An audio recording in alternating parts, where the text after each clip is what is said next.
Joe Biden's attendants let him off the leash this morning, and they're likely still regretting it. Biden made an appearance on a black-themed radio show called The Breakfast Club out of New York. The point, of course, was to pander. That's Biden's specialty. But these days, Biden has trouble calibrating his level of toadying. Even by his standards, he may have gone too far. I want a larger share of the black vote than anybody has, including Barack. I come from a state that's the 8th largest black population in America. They're the folks, as they say it my way, brung me to the dance.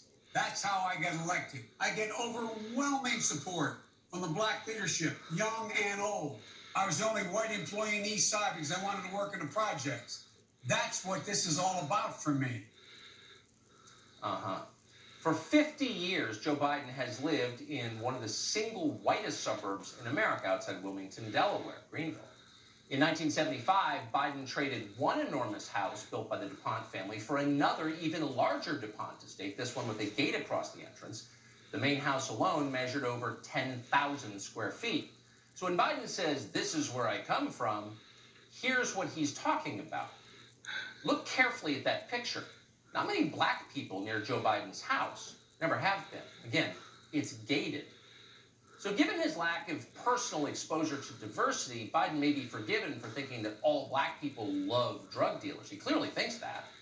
No one should be going to jail for a drug crime, period, Biden said, as if every African-American voter in this country yearns to see more fentanyl dealers on the street. But Biden wasn't done. When you're the personal savior of black America, there's no such thing as rest. You've got work to do.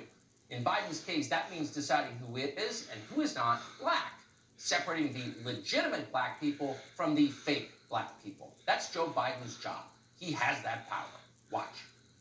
It's a long way until November. We got more questions.